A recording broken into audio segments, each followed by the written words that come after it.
Assalamualaikum warahmatullahi wabarakatuh. Perkenalkan, nama saya Mustalifah Dani dengan NIM 1865041 dari Program Studi Teknik Informatika. Di sini saya akan memaparkan materi mengenai negosiasi dan kontrak. Mengapa bila orang pergi ke tempat perdagangan di Meksiko, mereka akan melakukan negosiasi walaupun hanya untuk beberapa dolar saja. Tetapi bila mereka melakukan transaksi dengan sebuah produk berharga ribuan dolar, mereka enggan untuk tawar-menawar. Tidak ada kata malu untuk melakukan negosiasi. Belajar dari bagaimana semua itu dilakukan dengan benar dan Anda dapat menggunakan keahlian pada saat situasi tawar-menawar dalam lingkungan proyek software. Ilmu pengetahuan dan seni bernegosiasi. Kunci sukses dari negosiasi adalah mengetahui fakta yang sebenarnya. Hal pertama dan yang terpenting adalah mengetahui produk yang akan dijual atau dibeli. Sebelum Anda memulai negosiasi, tentukan dua hal. Yang pertama, apa yang sepenuhnya Anda inginkan untuk perjanjian. Yang kedua, apa yang akan Anda berikan. Bila Anda penjual software, hal yang akan dinegosiasikan adalah harga. Ketahuilah harga minimum yang akan diminta. Jika Anda pembeli, ketahui harga maksimum yang akan dibayarkan. Hal ini juga membantu jika Anda mengetahui kebutuhan lawan Anda. Ini dikatakan dengan fleksibilitas. 3 hal yang dinegosiasikan dalam proyek software. Hal yang paling sering dinegosiasikan adalah harga, tetap lamanya proyek dan fungsi proyek dapat juga dinegosiasikan seperti kata pepatah. Anda akan mendapatkan yang murah, cepat, atau bagus. Pilih dua hal. Anda dapat menghemat uang dengan mengambil waktu yang lebih lama atau apabila harga terlalu mahal.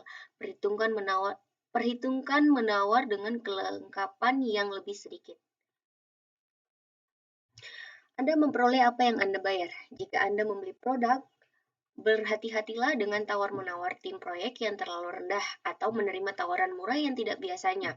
Contoh kasus, perusahaan ABC menawarkan tender keluar untuk kebutuhan software. Mereka menerima dua tawaran. Tawaran yang pertama dari Smart Software CO SSI mempunyai perkiraan akurat dan menawarkan harga 200 US dollar untuk dilaksanakan dalam 12 bulan. Sedangkan yang kedua, tawaran dari Unscrupulous Software CO USC, mereka menawarkan 100 dolar untuk jangka waktu 6 bulan.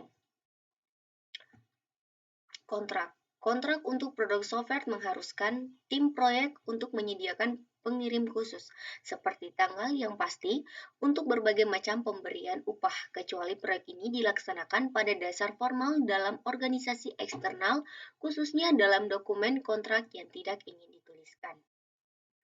Bagian-bagian kontrak. Dalam tambahan untuk harga, tanggal pengiriman dan pengiriman, kontrak ini dapat termaksud dalam hal-hal dan kondisi lain seperti reproduksi, harga bertambahan, lisensi atau garansi. Bila kerusakan dari software dapat menyebabkan tidak hidup atau situasi kritis lain, pertanggungjawaban dari pemulis harus diklarifikasikan. Jika perkiraan didasarkan pada input verbal dari user, escape clause harus diikutsertakan. Anjuran tim proyek ini berguna untuk keluar dari kesalahan informasi. Tanggung jawab user seperti penyediaan informasi yang akurat dan tepat waktu atau melakukan beberapa pekerjaan seperti dokumentasi juga harus ditulis. Kontrak harga tetap. Ini merupakan tipe umum dari kontrak. Di dalam kontrak VP, tim proyek mengajukan harga total pada awal proyek. Bagaimana juga tim proyek harus memperkirakan risiko di dalam kontrak VP. Gunakan kontrak VP hanya jika Anda dapat memperhitungkan risiko dan harganya. Kontrak VP sangat tepat bila yang pertama, Anda yakin bahwa tidak akan terjadi pergantian utama. Yang kedua, Anda akan bekerja dengan software dan produk hardware yang Anda ketahui. Dan yang ketiga, Anda memiliki komunikasi yang baik dengan user. Kontrak harga tambahan. Apabila risiko terlalu tinggi dalam menentukan harga tetap, tim proyek harus memiliki kontrak CP. Pada kontrak CP, tim proyek menerima gaji dalam jumlah tetap per hari atau per jam ditambah ongkos-ongkos. Biasanya perusahaan tidak membuat janji untuk beberapa lama mereka membuat kontrak. Kontrak CP sangat tepat bila yang pertama, Anda merasa bahwa pergantian utama akan terjadi, RD tidak ada atau kebutuhan lain tidak jelas. Yang kedua, Anda bekerja dengan tidak mengetahui sistem operasi, paket software atau hardware atau Anda mempunyai peralatan pengembangan khusus untuk menulis seperti simulator, tes dasar, dan sebagainya. Kemudian yang ketiga, komunikasi yang kurang baik antara Anda dan user. Dan yang keempat, aktivitas utamanya berorientasi pada manusia, contohnya interview. Kondisi dan syarat. Jika Anda mengalami kontrak CP, yakinkan bahwa kondisi dan persyaratan jelas. Masukkan semua syarat dan kondisi aspek hukum dari cara yang Anda inginkan untuk bekerja dengan klien. Ini akan memberikan perlindungan bagi Anda dan klien dan menghindari kesulitan yang akan datang. Kontrak di luar organisasi dan di dalam organisasi. Kontrak akan diterima secara luas jika organisasi eksternal atau perusahaan menyediakan layanan proyek. Peninjauan proposal yang dikembalikan. User dapat mengembalikan proposal yang telah diterima dengan sedikit perubahan-perubahan. Waktu yang dijadwalkan untuk anggota teknis dari tim proyek untuk meninjau sedikit perubahan susunan kata dapat berarti upaya utama. Masalah harga dapat dinegosiasikan kembali. Kesimpulan untuk fase definisi. Ini akan membawa kita pada akhir fase definisi.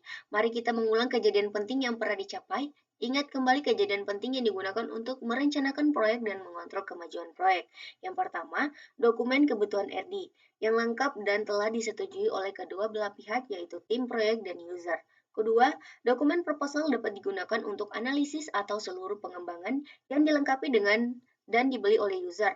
Tulis persetujuan yang diinginkan. Kemudian yang ketiga, walaupun tidak mempertimbangkan kejadian penting izin dari PPP, itu dengan menyediakan sumber daya yang diperlukan.